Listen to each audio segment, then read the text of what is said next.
Hi, I'm Andre Fratto. I'm the composer of Aethelfled, a new opera sung in Old English and centered around fictional events leading up to the non-fictional, historical Battle of Tetton Hall, which took place in 910 AD, where Aethelfled defeated the Viking king of York, Eowils, and his brother Halfdan.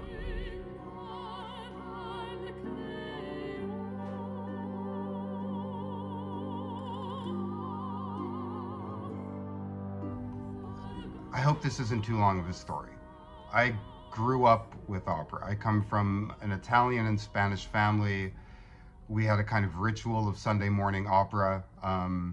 It was just part of our fabric, really. And so I grew up loving it, along with classic rock and I don't know, I thought of it kind of as all the same: rock, opera, classical music.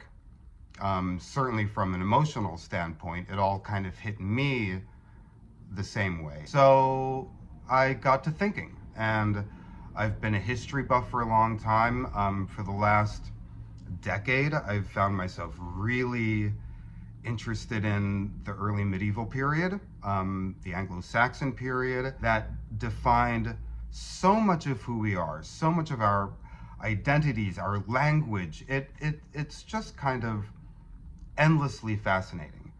Somebody said something that really hit me. They said if it weren't for Æthelfled and Alfred and Aethelstan, that there probably wouldn't have been an England, and there also probably wouldn't have been an English language. And that's what really hit me, because I thought, my God, what would that have meant? What would that have meant for Shakespeare, or for rap, or for rock, or for folk music? So it was settled. She was going to be the subject of my opera.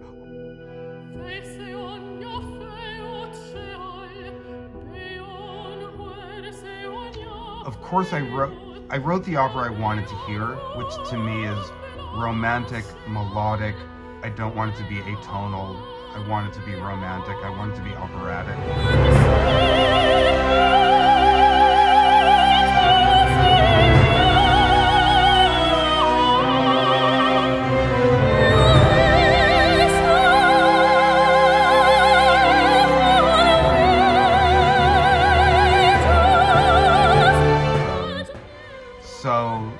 So Puccini was a huge inspiration. I would say most of all Turandot and Tosca. Those two operas of his, I think, influenced me the most in terms of color, use of percussion from Turandot, but also a lot of the pacing I took from Turandot. The pacing and also a lot of the music, a lot of it is inspired by, and there are a lot of nods to classic rock. There are some direct nods within the music to Led Zeppelin, to Pink Floyd, a few others. On the surface, it sounds like a romantic Puccini-esque opera, but as soon as you kind of dig in a little bit, you find a whole lot of Pink Floyd and classic rock and roll.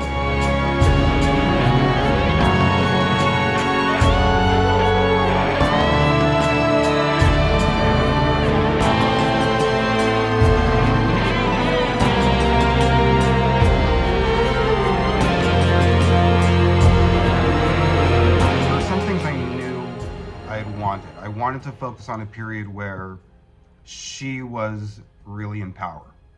So before her husband's death or illness, however that unfolded. I also knew that I didn't want it to be when she died. I didn't want her to die at the end. So focusing on the Battle of Tetton Hall seemed ideal in so many ways. It lends itself to having a great last scene of a battle scene, and it lends itself to creating a nice narrative leading up to a kind of big event. This is one of my favorite musical moments. A group of children run in, and they're playing, in my mind, they're playing Saxon and Dane, the way kids in America would play cowboy and Indians, you know, but they've got sticks and they're doing like fake sword fighting, and they see Æthelfled and they gather around her and they start demanding that she tell them the story of Alfred and the Danes, as though that's a story that they love to hear. And so this is a little bit of a history lesson and a bit of a plant in the opera, but this is now Æthelfled's kind of big aria, where she tells the children the story of Alfred and the Danes.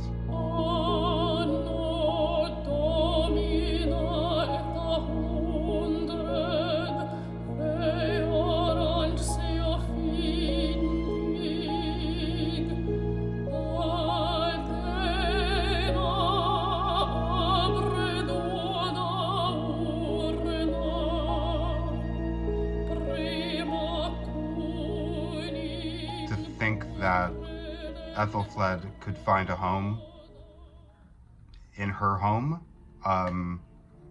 is kind of beyond magical, and something I didn't even really dare to think of through the process. So thank you. This is a huge honor to be part of this, and I couldn't be more grateful.